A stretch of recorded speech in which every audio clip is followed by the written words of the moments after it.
There's something haunting about places time has forgotten. Every cracked wall, every silent road, feels like it's still whispering the stories of people who once lived there. People who loved, laughed, and dreamed before everything faded away. When I first started exploring upstate New York, I never expected to find towns completely erased from maps, hidden deep within the woods. But they're still out there, waiting. Each one carries a strange mix of beauty and sadness, like memories trapped in stone. Today, I'm taking you with me to uncover what really happened to these 5 abandoned and forgotten towns of upstate New York. If you love exploring mysterious and forgotten places like this, make sure to subscribe so you never miss our next ghostly adventure.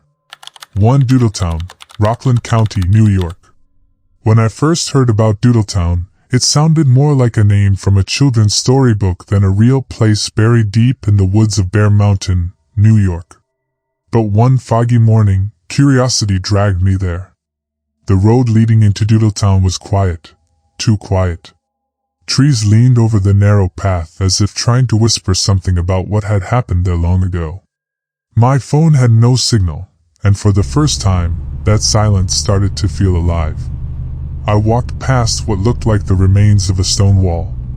Moss had claimed most of it, and a rusty metal gate stood half open, creaking in the wind. I could almost imagine the people who once walked here, families, kids playing in the dirt roads, a man ringing the church bell that no longer exists.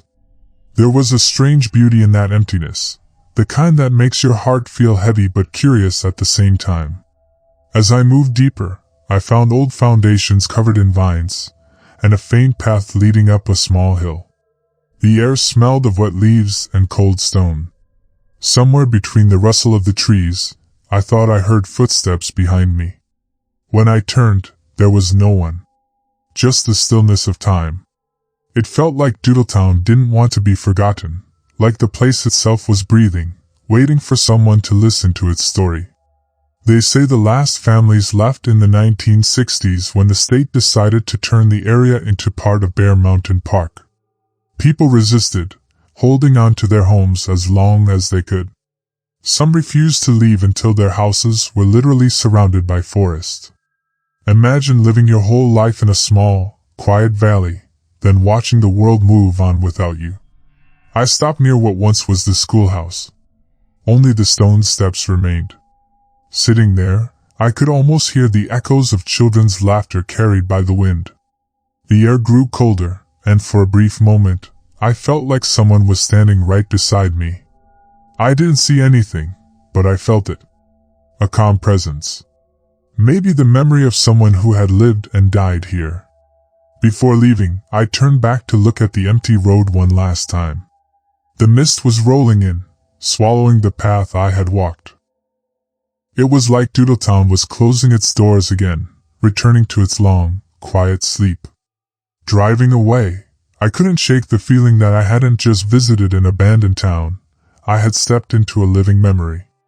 Doodletown might be forgotten on the map, but out there in the woods, it's still very much alive in its silence, guarding the stories of those who once called it home. 2. Tahawus, Essex County, New York. When I first heard the name Tahawus, I thought it was just another forgotten mining town somewhere lost in the Adirondacks. But when I finally went there, I realized Tahawus wasn't just forgotten, it was erased by time. The road leading in was cracked and narrow, surrounded by miles of dense forest. For almost an hour, I didn't see a single car, house, or human being. It felt like I was driving straight into another century. When I reached what used to be the town center, everything was quiet except for the soft crunch of gravel under my boots.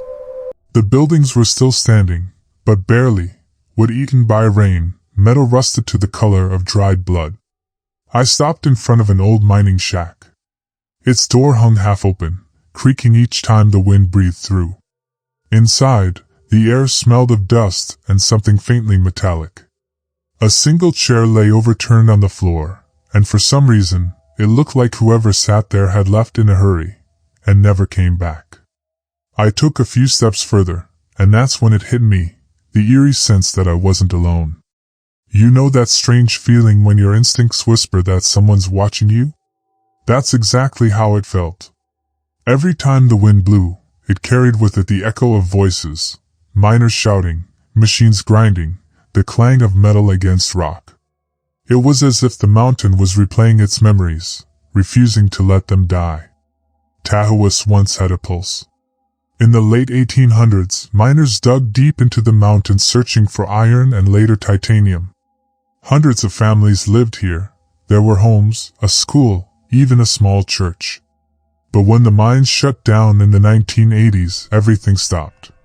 Families packed up, the machines went silent, and nature began to crawl back in, reclaiming what belonged to her. As I walked past the ruins, I noticed the remains of a rusted rail track disappearing into the woods. I followed it for a while until I reached a wide clearing. There, the ground was littered with broken tools, twisted metal, and fragments of glass that glittered faintly in the sunlight.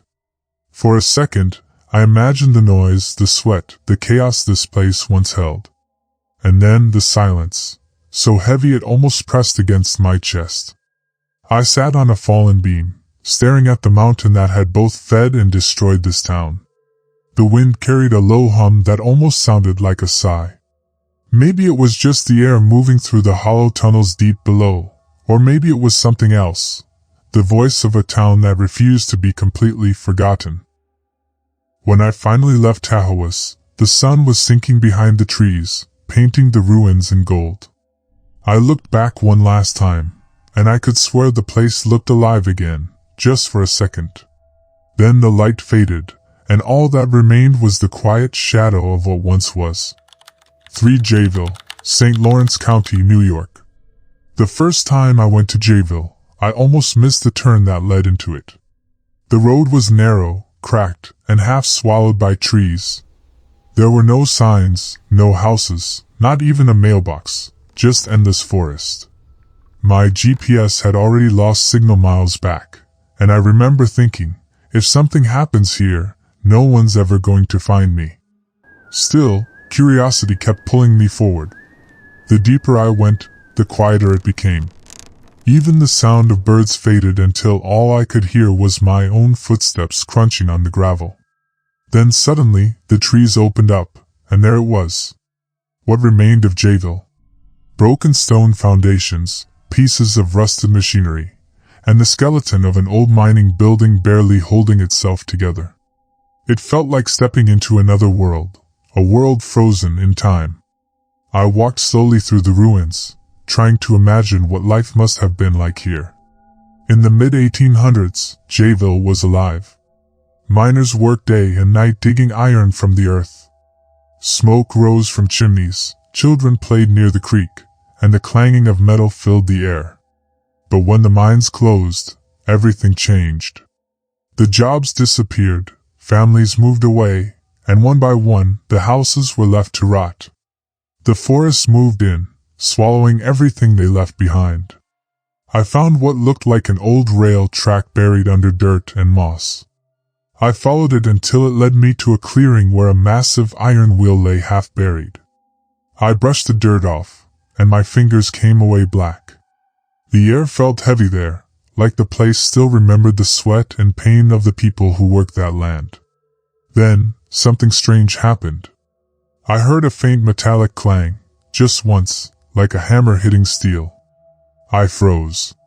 There was no wind, no movement, yet the sound had come from deep within the trees. For a moment, it felt like the echoes of the mine were still alive, still working somewhere underground. My heart was racing, but I couldn't move. It wasn't fear, it was fascination. As the sun began to sink, shadows stretched across the ruins. The golden light touched the stone walls, making them glow for a few seconds before fading again. I stood there, realizing that Jayville wasn't truly dead. It was just sleeping beneath the roots and soil, its heartbeat faint but still there. On my way back, I looked over my shoulder one last time. Through the trees, I could swear I saw a figure, a faint silhouette, standing near the old mine entrance. It didn't move, just watched. Maybe it was my mind playing tricks, Or maybe it was one of those lost souls who never left when Jayville fell silent. When I finally reached the road, I felt something strange, peace mixed with sadness. Jayville may be forgotten by the world, but for those who have seen it, even once, it never really leaves you. For Lyon Mountain, Clinton County, New York. When I first arrived in Lyon Mountain, it was early morning. The fog was still hanging low over the forest, and the air smelled like rain and rust. The town was quiet, too quiet for a place that once echoed with the sound of iron being crushed and trains loading ore. I parked near what used to be the main street, but now it was nothing more than a cracked path lined with abandoned houses and broken signs. The silence there didn't feel empty, it felt heavy, like the town was holding its breath. I started walking, and every few steps, I could hear my boots crunching on the gravel. On one side, a collapsed building leaned against another, as if they were tired of standing alone. A faded sign read Lyon Mountain Mining Company, its letters eaten away by rust. I stood there for a while, imagining the workers who once passed through that very doorway, men with soot on their faces, carrying their lunch pails, laughing without knowing that one day, all of this would fade away. The deeper I went, the more I could feel the weight of history around me. Lyon Mountain wasn't just a small mining town, it was once called the model mining town of New York. Thousands of people lived here, and the iron from these mountains helped build cities and bridges across America. But when the mines closed in the 1960s, everything stopped. Families packed their lives into trucks, schools shut down, and the sound of machinery was replaced by the echo of emptiness. I found the old mine entrance not far from the forest edge. The tunnel was dark, half sealed by rocks and vines. The air coming out of it was cold, sharp, and smelled like wet metal.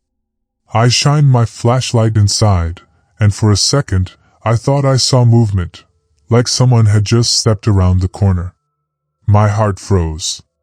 But when I looked again, it was just the flicker of my light reflecting off the damp walls. Still, I couldn't shake the feeling that something was in there, watching.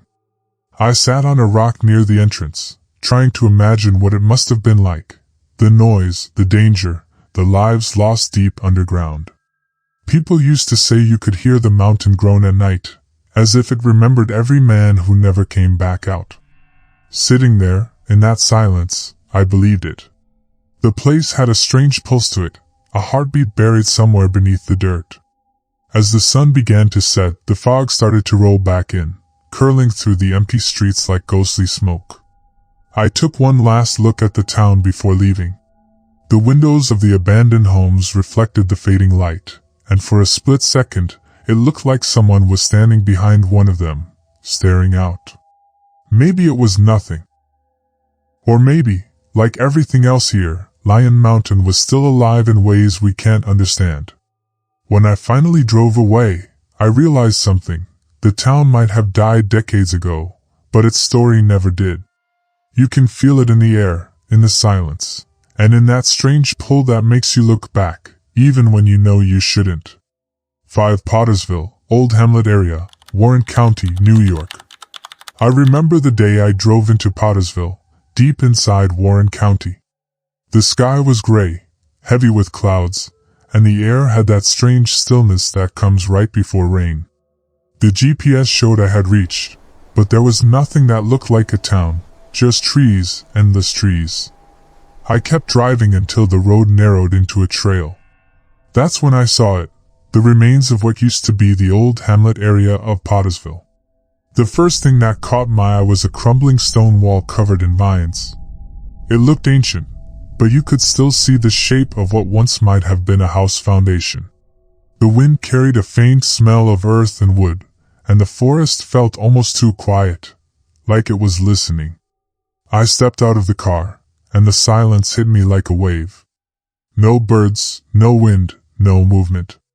Just that eerie stillness you can feel in your bones. Walking through the woods, I found pieces of the past scattered like clues. A rusted bucket, a half-buried horseshoe, and the remains of a wooden cartwheel lying beside a dry stream. Every object seemed frozen in time. I couldn't help but imagine the people who once lived here, farmers, shopkeepers, children running through the fields. Pottersville had been a lively settlement once, filled with small industries and travelers passing through the Adirondack trails. But when the railroad routes shifted and industries collapsed, people started leaving, one family at a time. The more I walked, the deeper I felt the weight of what was lost. I came across what looked like an old well. The stones around it were still perfectly round, moss creeping between the cracks. I leaned over and peered inside. It was dark, so dark it seemed endless. My voice echoed faintly when I whispered, "Hello?" And for a second, I thought I heard something whisper back. My heart stopped. I told myself it was just the wind, but there was no wind. Further ahead, I found a single wooden post standing tall among the trees, maybe part of a fence or an old sign. It had no markings, but something about it felt lonely, like it had been waiting decades for someone to notice it again. The forest around me started to thicken, and I could feel the temperature drop. A light drizzle began, and the sound of raindrops tapping against the leaves broke the silence. Somehow, it made the place feel alive again, like the ghosts of Pottersville were finally waking up. As I turned to leave, I glanced back one last time. Through the mist, I saw faint outlines, shapes that looked like cabins, fences, even a small barn. I blinked, and they were gone. Maybe it was the fog playing tricks, or maybe it was the past reaching out for a moment, trying not to be forgotten. Driving away, the rain began to pour harder. The forest disappeared behind me, but the feeling didn't.